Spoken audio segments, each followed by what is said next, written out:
एक बार की बात है, एक छोटे से गांव में गप्पू नाम का एक लड़का रहता था। गप्पू बहुत ही मजाकिया और चुलबुला था।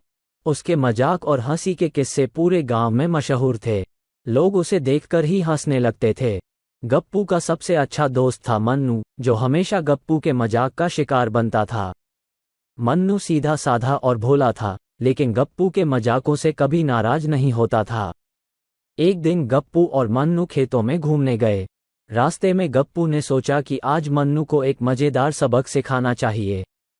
उसने एक योजना बनाई और मन्नू से कहा, मन्नू, क्या तुम्हें पता है कि इस खेत में एक जादुई कुआं है, जो किसी भी इच्छा को पूरी कर सकता है?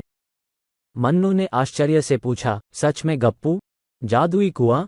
मुझे भी दिखाओ ना। गप्पू ने उसे खेत के बीच में एक पुराने कुएं के पास ले जाकर कहा, यह वही जादुई कुआं है। तुम इसमें जो भी इच्छा मांगोगे वो पूरी हो जाएगी। मन्नू ने विश्वास करते हुए कुएं के पास जाकर कहा, हे जादुई कुएं, मुझे एक बड़ा सा आम दो। गप्पू ने पीछे से एक आम निकालकर मन्नू के सिर पर मार दिया। मन्नू ने चौंक कर कहा, अरे, यह आम कहाँ से आया?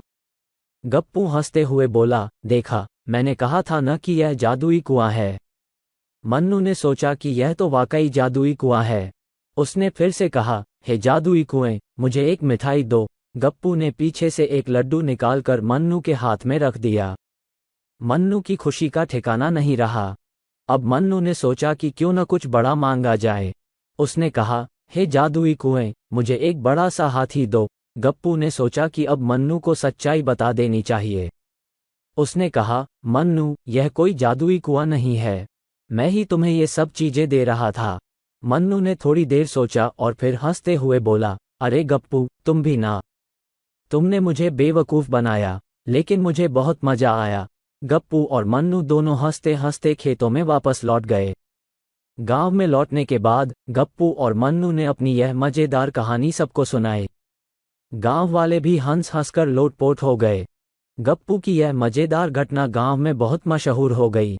लोग उसे और मन्नू को देखकर हमेशा मुस्कुराते थे और कहते थे, देखो, गप्पू और मन्नू आ गए, अब तो हंसी का फव्वारा छूटेगा। इस तरह गप्पू की समझदारी और मन्नू की सादगी ने गांव वालों को ये सिखाया कि हंसी मजाक और दोस्ती जीवन का सबसे बड़ा सुख है।